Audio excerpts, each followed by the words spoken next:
ఇక్కడ ఏంటంటే విఆర్కే గారికి ఎప్పుడు ఇబ్బంది వచ్చినా కానీ వాళ్ళు అడ్మిన్లు గుర్తొచ్చేస్తారు. ఊరుకుండే అడ్మిన్లు అర్జెంటుగా మన సైన్యం ఎక్కడున్నారు, ఇన్ని రోజులు మిమ్మల్ని మర్చిపోయారు, మీరు రాత్రే కల్లోకి వచ్చారు, ఇక నుంచి మనమంతా ఒకటి, మనమంతా ఒక కుటుంబం, అర్జెంటుగా మీరు బయటకు వచ్చేయాలా, అర్జెంటుగా నన్ను మీరు కాపాడుకోవాలా అని చెప్పి కాలుస్తూ ఉంటారనమాట. ఎప్పుడు ఇబ్బంది వచ్చినా వీళ్ళు గాడ్స్ అనమాట. ఎమ్మటనే వచ్చేసి ఫేస్బుక్లోనో యూట్యూబ్లోనో ఎవరైనా కానీ విఆర్కే గారికి సబ్జెక్ట్తో సంబంధం లేదు. అక్కడ సైన్స్ ఎవరి సైడ్ ఉంది, ఎవరి పాయింట్ కరెక్టు, వీటన్నిటితో సంబంధం లేదు. విఆర్కే గారికి అగైనెస్ట్ అంటే వీళ్ళకి ఇచ్చిన ట్రైనింగ్ ఏంటంటే అది సైన్స్కి అగైనెస్టే, మనం ఇష్టం వచ్చినట్టు రెచ్చిపోవాలి, ఆ టైప్లో ఉంటుంది వీళ్ళ ట్రైనింగు. అటువంటి మనకి ఈయన కాల్ ఇస్తున్నారు. ఆ కాల్ చూడండి. ఇక్కడ మన ఎడ్మిన్ ఫ్యామిలీ అందరికీ మీకు విషయం చెప్తున్నాను. రామకృష్ణ హెల్త్ లైన్ అనేది పూర్తిగా మనది. రామకృష్ణ హెల్త్ లైన్ ఒక సర్వీస్ ఆర్గనైజేషన్. ఆర్హెచ్ఎల్లో మీకు ఇక్కడ ఏం జరుగుతుందో మీకు పక్కా క్లారిఫికేషన్ ఇస్తున్నాను. ఎడ్మిన్లు అందరూ ఆ దృష్టిలో పెట్టుకోండి. ఆర్హెచ్ఎల్ అనేది జీరో కమర్షియల్ యాక్టివిటీ. రామకృష్ణ అనేవాడిని కలవటం. ఇప్పుడు అక్కడికి ఎవరైనా పేషెంట్స్ వస్తారు, రాగానే వాళ్ళకి ఫైల్ ఇస్తాం. ఫైల్ దగ్గర నుంచి ఫ్రీ రిజిస్ట్రేషన్ చేసుకుని ఫైల్ ఇస్తాం, అంతా ఫ్రీనే. ఆ తర్వాత వాళ్ళు డాక్టర్ల దగ్గరికి న్యాచురోపతి క్వాలిఫైడ్ డాక్టర్లు మనకు 10 మంది ఉన్నారు. క్వాలిఫైడ్ డాక్టర్స్ అంతా వాళ్ళు కలుస్తారు. వాళ్ళ దగ్గర చాలా అరగంట ఉంటుంది ఒక్కొక్కరికి. అంతసేపు మొత్తం డీటెయిల్స్ పుట్టుపూర్వతలు మొత్తం హిస్టరీ రాసి ఫైల్ రాసుకుంటారు. కేస్ స్టడీ అంతా రాసి రిపోర్ట్లోకి వెళ్ళకపోతే తెప్పించిన తర్వాత మళ్ళీ తిరిగి రమ్మని ఆ స్థాయిలోనే అడిగేసి రిపోర్ట్లు తెచ్చిన తర్వాత అన్ని రిపోర్ట్లు ఉన్నప్పుడు తీసుకుంటారు. ఆ తర్వాత వాళ్ళు నన్ను కలుస్తారు.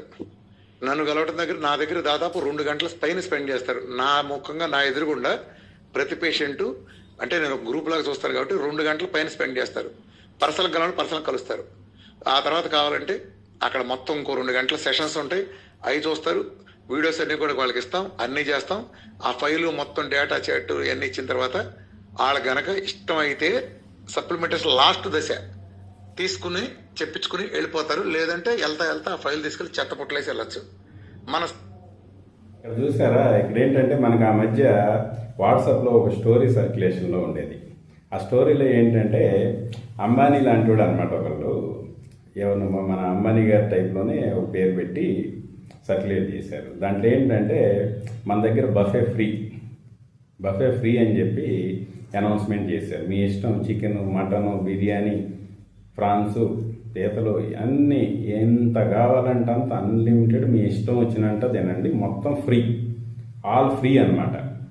ఆల్ ఫ్రీ అని చెప్పేసరికి చెప్పారు. కాకపోతే మీరు తిన్న తర్వాత ఒక 3 to 4 hours మటుకు మిమ్మల్ని ఎవరిని మా గేట్ తాళాలేసి బయటికి వదలటం జరగదు.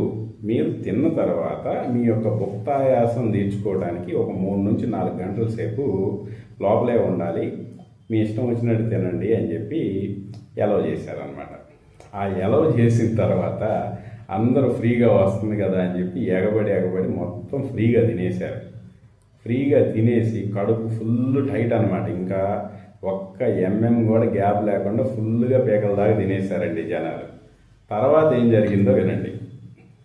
తీసుకుని చెప్పించుకుని వెళ్ళిపోతారు. లేదంటే వెళ్తా ఫైల్ తీసుకుని చెట్టపుట్లేసి వెళ్ళచ్చు. అలా ఏంటారు, డబ్బులు ఏంటి, మనం ఏంటి, మేము చేసేది తిప్పి కొడితే క్యాన్సర్ తగ్గేవాడికి 6 నెలలు చేస్తే 2.5 లక్షలు అవ్వదు.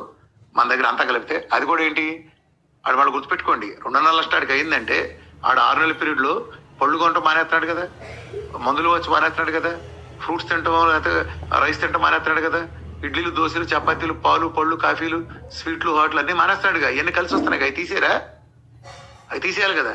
తీస్తే ఎంత అవుద్ది ఆ ఖర్చులు, వాడే ఖర్చులు కూడా తీసేస్తే అంటే ఇలా ఉంటుంది. మీరు అర్థం చేసుకోవాలి చెబుతున్నా. ఈ గ్రూప్లో కోవట్లు ఉన్నారు.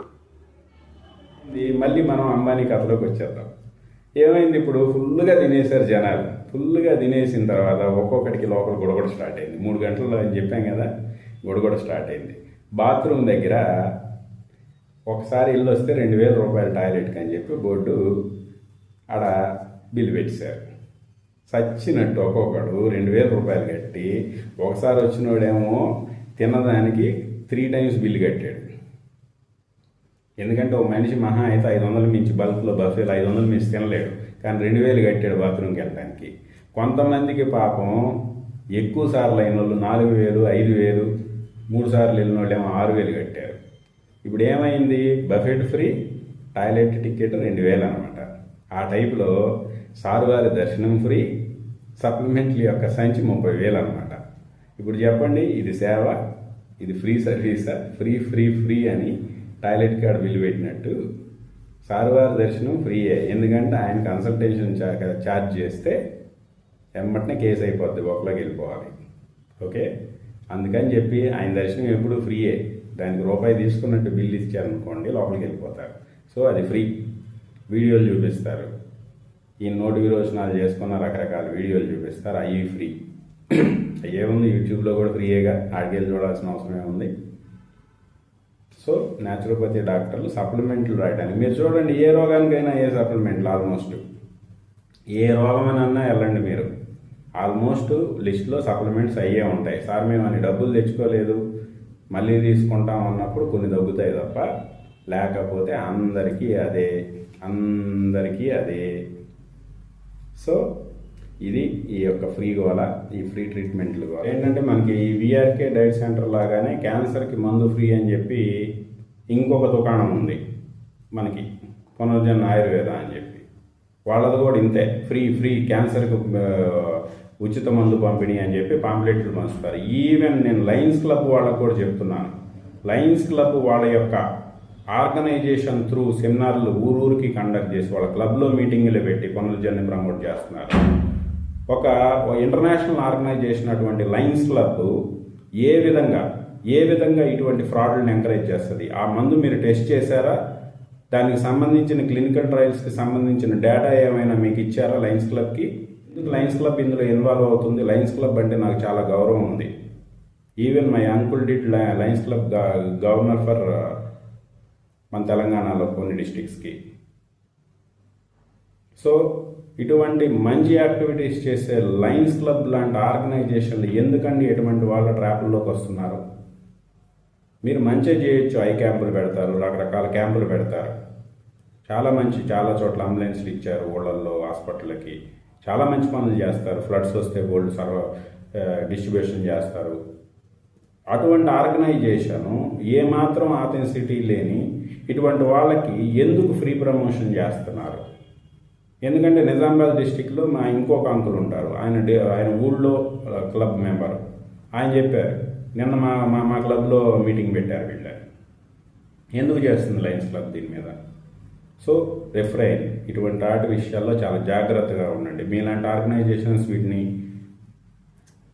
ఆథెంటికేట్ చేస్తే నిజంగా మీరు ఆథెంటికేట్ చేశారు కాబట్టి ఇది నిజమే అనుకొని నమ్మే అవకాశాలు ఉన్నాయి. So I request the Lions club to refrain please.